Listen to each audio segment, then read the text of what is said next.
In this talk today, we are going to try and imagine how Gandhiji would have reacted if he was present in the India and the world of today. In 2021, we are going to try and imagine if it is at all possible. I think it's a very difficult task to put yourself in somebody's shoes, and that too into the shoes of somebody like Mahatma Gandhi, and place yourself in a world far removed from the one in which he lived. After all, he died in 1948, almost 73 years ago. And to try and visualize how he would look at the world around him, how would he look at the India around him, what would he identify as the main issues which are before us today, how would he identify what is troubling and tormenting the poor of India, how would he imagine what the women of India are thinking, how would he try and imagine what the peasants of India are thinking, and how would he then formulate an agenda for action? How would he then think of what would be the best methods, what would be the best ways of going forward and expressing those urges, expressing those needs, and trying to find solutions to those problems? This is the rather tough task that we are setting before ourselves today. Let's see what we can make of it. Obviously, we would have to base ourselves on what we know about Gandhiji's contribution, both at the level of ideas as well as at the level of practice, because as he said, my life is my message. So more than anything else, we have to look at the man in action. What did he do? Of course, we do that through his words, we do that through other people's perceptions, and then we try and in a way transport that into an imagination for today and try to work out how he would have seen things in 2021. There are a few issues which I have identified, which I would like to take up, because the whole gamut of issues that are before the country today, obviously, and which would agitate somebody like Mahatma Gandhi, if not possible to handle all of them. So I've identified a few of them. Some I'll do at greater length, some I'll do more briefly, but these are the ones that I think would be the cause of major concern and attention for him. The first one would be the issue of the independence of India, the sovereignty of India, especially as expressed in her foreign policy, in her economic policy, her international trade, her international relationship, economic relationships with the other powers. The second issue that I'd like to take up is that of the state of democracy and civil liberties today, and how he would react to what was going on, and what would be his agenda and what would be his solutions. The third issue that I would like to talk about is the ideal of an inclusive India. He believed that all those who lived in India had a right to be its citizens, full citizens. How would he look at what's been going on around us today? How would he look at the CAA? How would he look at the NRC? How would he look at the way we have been using draconian legislation to put people behind bars? This is some of the issues that we'd like to look at.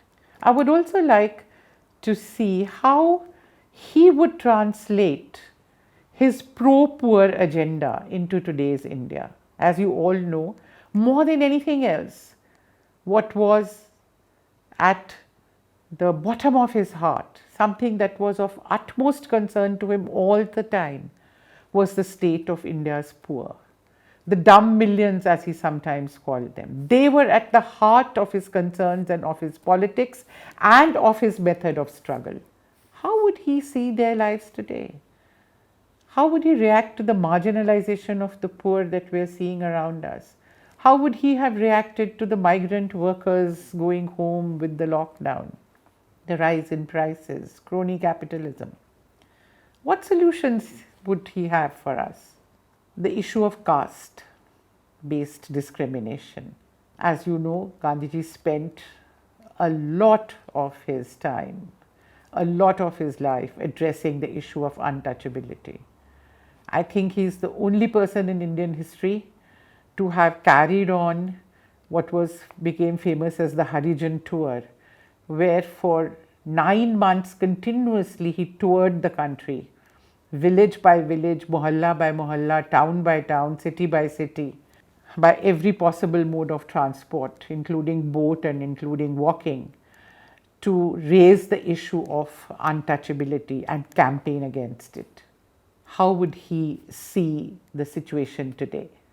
The issue of women's rights, women's position in India. Again, that was something that was at the heart of Gandhiji's politics. That was at the heart of his concerns. I would like to talk to you about that today. And also the issue of the environment. What are we doing to the world? Issues of climate change, the kind of storms that we are having. The whole of US has been agitated with a major storm in this last week. We are having so many events where floods and all kinds of other natural disasters have been hitting us. And all over the world, it's now understood. Gandhiji, I would like to believe, was somebody who was prescient in this. And he said long ago, we have enough for everybody's need, but not enough for everybody's greed. I think those issues have all become prominent before us today. And finally, more than anything else, for me, Gandhi stands for resistance. Resistance to all kinds of oppression, all kinds of discrimination, all kinds of unfreedom. How would he situate himself as the architect of resistance? What advice would he have for the people of India, the women who fought against the CAA and the NRC, the students who were in that agitation, the farmers who are still knocking on the doors and today have had this massive Mahapanchayat in Muzaffarnagar? What would he say? How would he comment on their methods?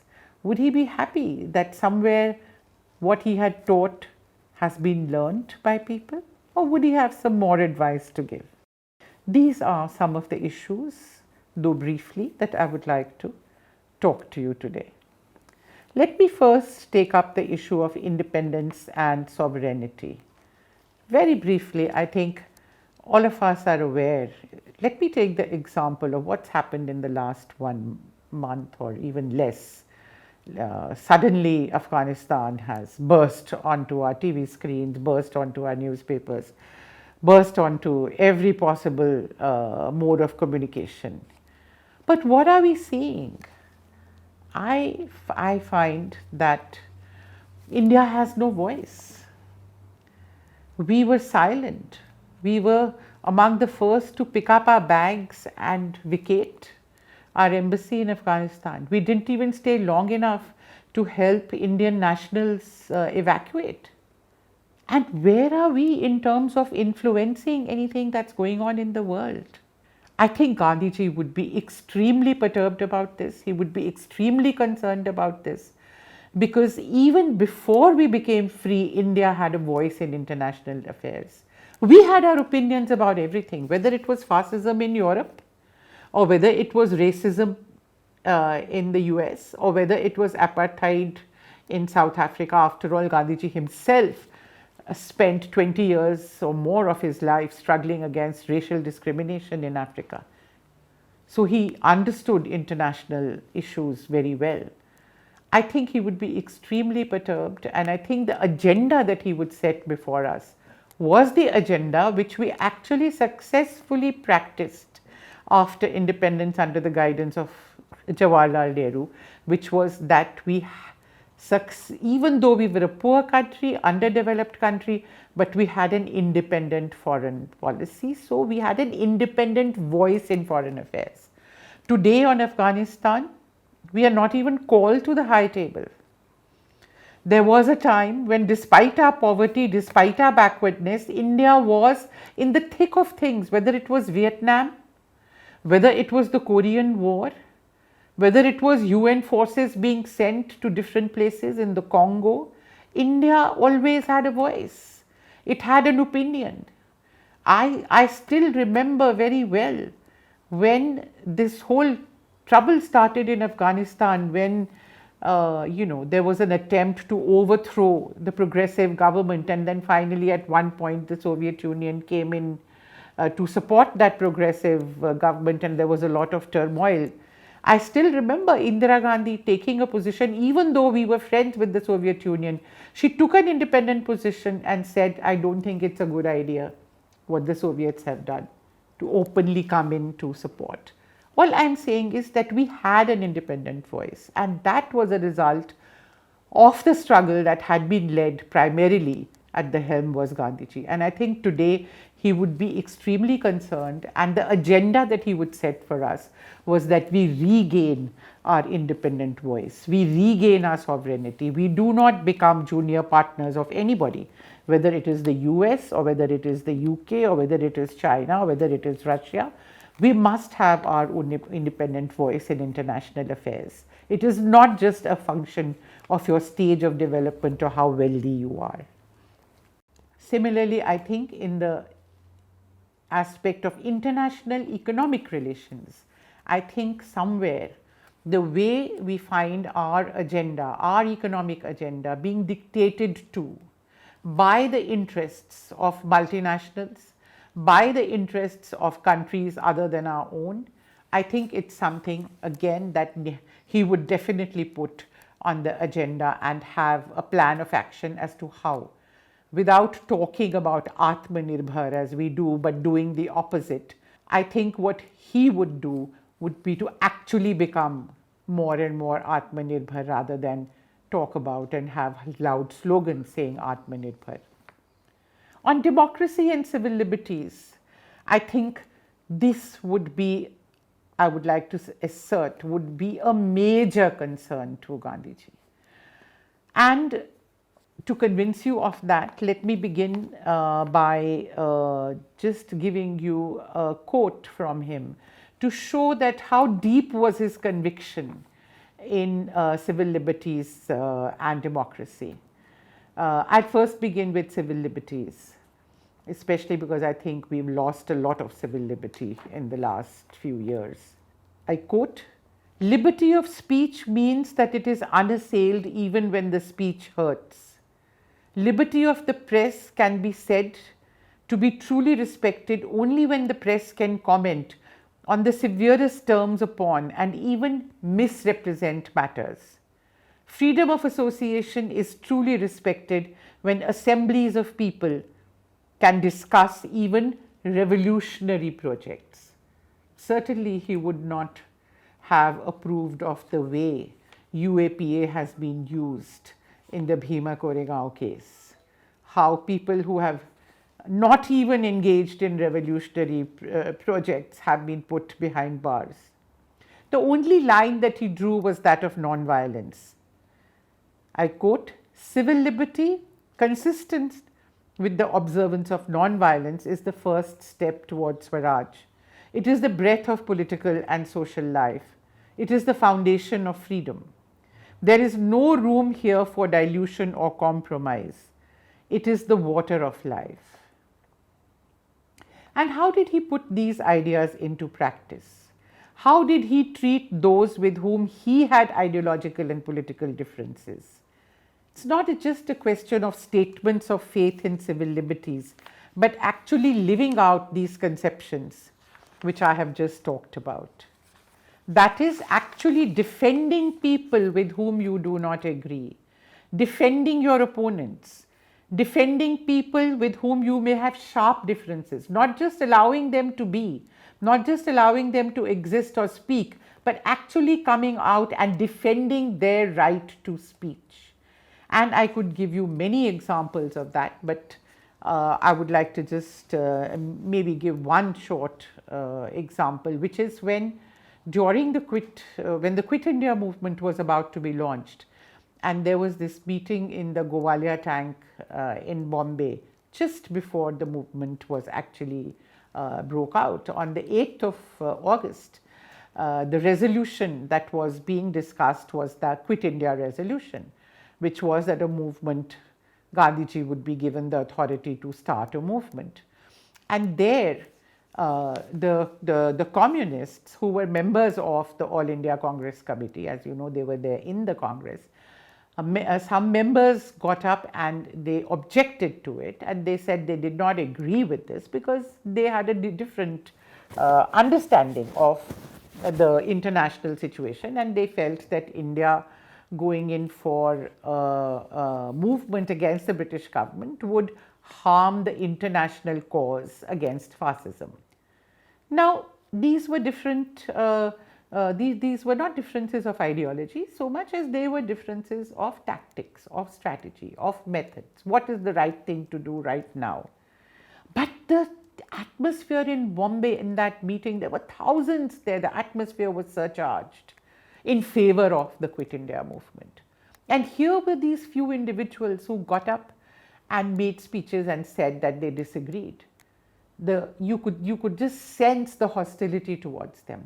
And what does Gandhiji do? He then takes the floor and he gives a speech in which he says, I praise the courage of my friends who have had the independence to state their point of view clearly. And he says, they have done what I have been doing for the last so many years. I have never hesitated to speak out in a lone voice when everybody else is thinking something different. So my friends have only emulated what I have been doing for the last so many years. What was he doing with this statement? He was throwing a protective cover around these communists who were obviously going to be the butt of ridicule and could even be subjected to physical attacks by the crowd, because such was the strong sentiment in favor of Quit India. By coming out in support of them, by protecting and even admiring their courage, protecting their right to speak and admiring their courage, he actually told the people that, look, this is a fine thing to do. And there were so many other ways in which what examples that I could give. And as far as democracy is concerned, it's also a question, I think he emphasized, and so did Nehru always, that democracy is about dialogue. Democracy is not a question of numbers, it's not a question of majorities. Democracy means you must listen to opponents, you must listen to those who differ with you. I would say today, what is happening, our farmers are shouting loudly for the last 9 months, but there is no dialogue. And here Gandhiji would say, you can dialogue with people with whom you don't agree at all. He even called the revolutionaries for a dialogue. They believed in violence, but he said, let's dialogue. And then he said to them, I don't know whether your methods are going to be the ones that Indians will follow or whether they'll follow mine. But give me a chance to try my methods. You've been trying yours for a while.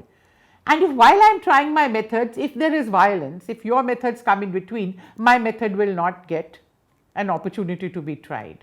And would you believe it? This is non-cooperation movement time. The revolutionaries actually suspended their methods for the period of the non-cooperation movement. They said, sure, you try your methods. That was the level of dialogue that was possible between people who disagreed on fundamentals, between violence and non-violence, and yet they could talk. And this is what Gandhiji would say today.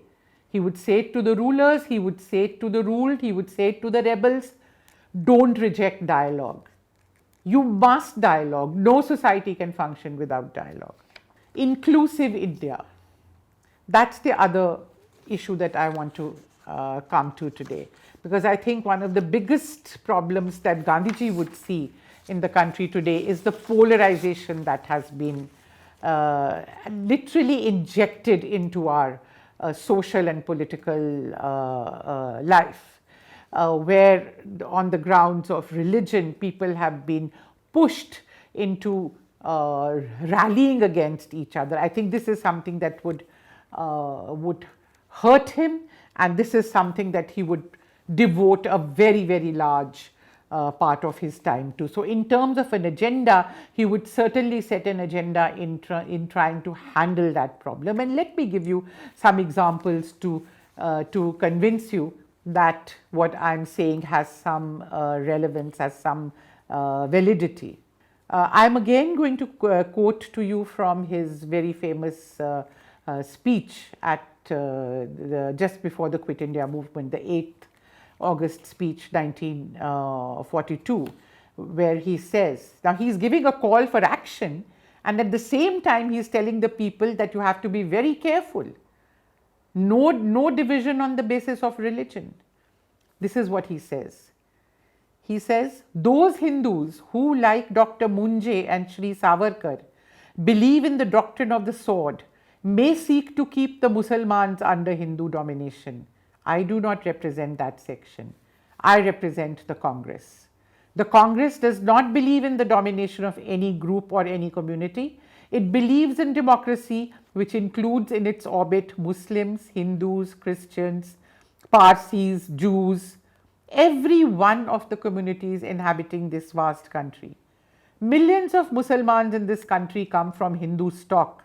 How can their homeland be any other than India? My eldest son, he says, embraced Islam some years back. What would his homeland be? Porbandar or the Punjab? I asked the Musalmans, if India is not your homeland, what other country do you belong to? In what separate homeland would you put my son who embraced Islam? The Congress belongs to the whole nation. It is open to the Musalmans to take possession of the Congress. They can, if they like, swamp the Congress by their numbers and can steer it along the course which appeals to them. It would hurt me to hear of a single instance of a Musalman being killed by a congressman. See how clear he is, sharp. In the coming revolution, congressmen will sacrifice their lives in order to protect the Musalman against a Hindu's attack and vice versa. It is a part of their creed and it is one of the essentials of non-violence. This was the strength with which he believed in an inclusive India, in Hindu-Muslim unity, in lack of polarization, in the right of everybody to live in this land. It is all their homeland. So you can well imagine what would be a man like that, what kind of agenda he would set for us today, and how pained he would be by what's going on. I would just like to take a minute or two, because I think the issue of women's rights and women's position and the discrimination against women is a very important part and has to be part of any political agenda that we formulate today. So I think we must know how Gandhiji would have imagined the agenda today.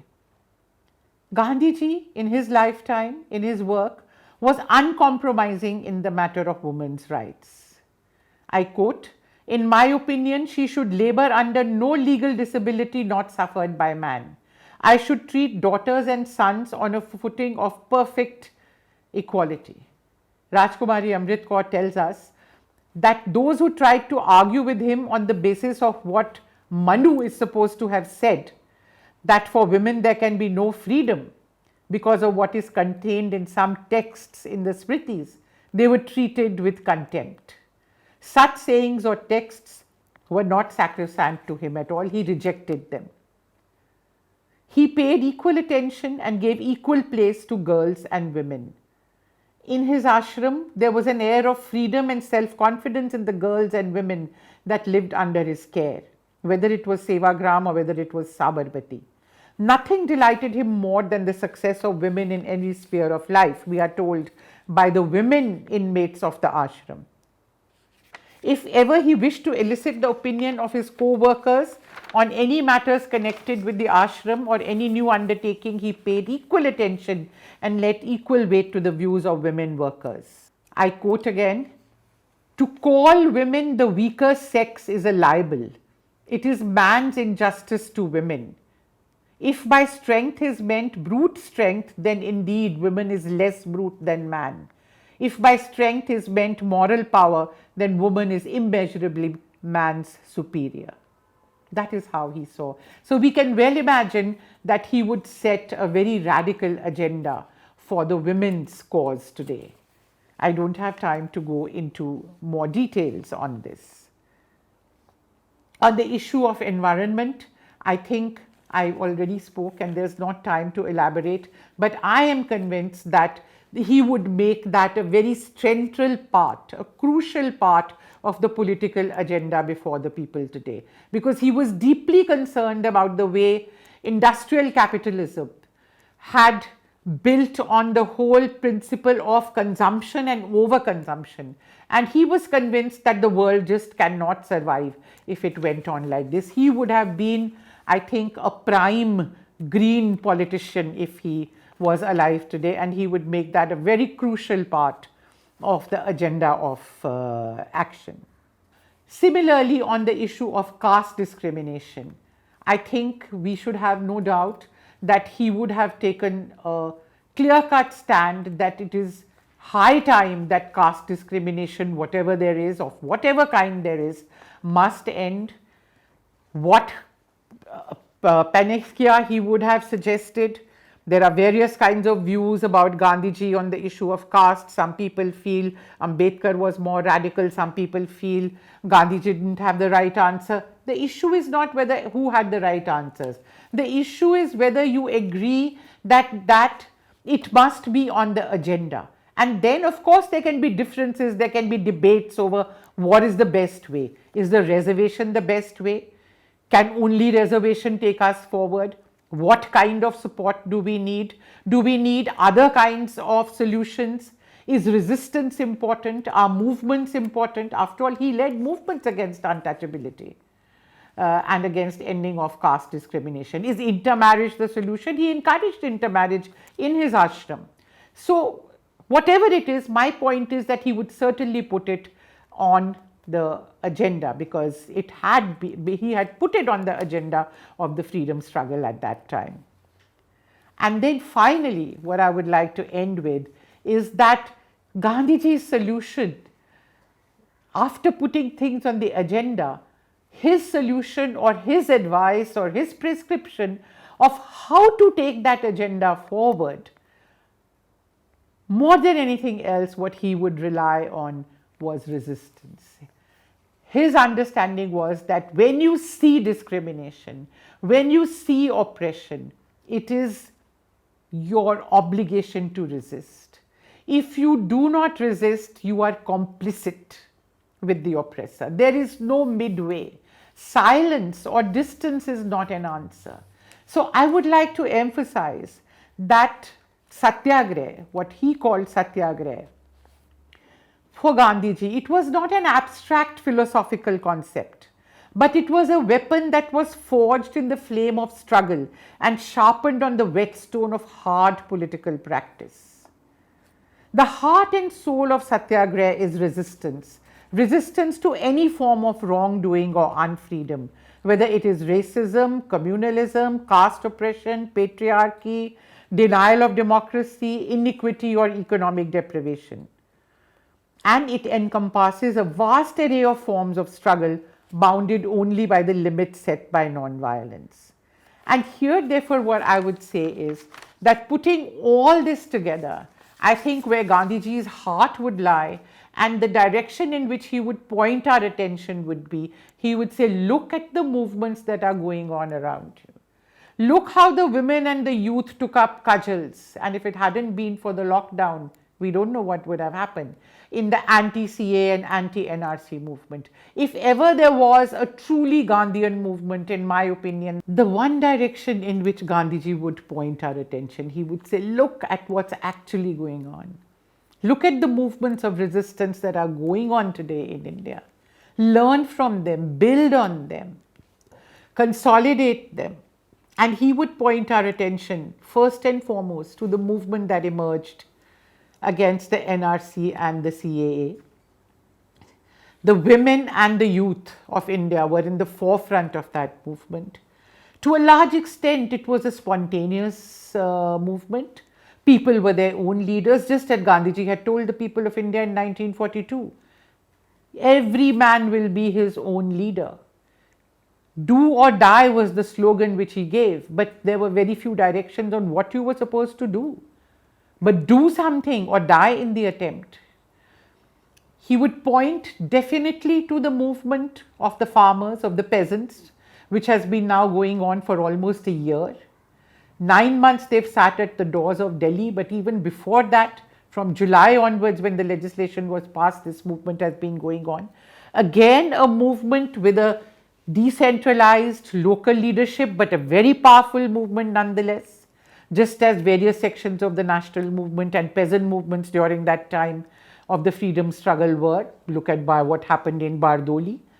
So he would point to these and he would say, build your strategy of resistance to the unfreedom you're experiencing, to the evil that you're seeing around you, to the oppression that you're seeing around you, to the polarization that you're seeing around you. Build your resistance on the basis of what's actually emerging in society, because that's what he'd done all his life. He was once asked, how do you create a movement? And he said, I have never created a movement in my life. The only difference between you and me, he said, is that when I see something positive stirring in people's hearts, I seize upon it. I give it a shape, I give it a direction, and that's what a leader is supposed to do. So this is what he would say to you. Seize upon the good that you see around you. Build that into a movement of resistance and go forward. And resistance begets resistance. The more people lose their fear, the more others around them lose the fear. And that's how mass movements develop. That's how Gandhiji developed all his mass movements one by one. From a frightened, demoralized people, he turned the masses of India, the illiterate, poor masses of India, into a fine fighting force, which could defeat the biggest empire in the world. And that's what he would say to you. If we could do it, if we could defeat the biggest empire in the world with much more fascistic methods than we have today, with far greater capacities to divide us than we have even today, surely you can today. You just have to have the faith and have the courage and go forward.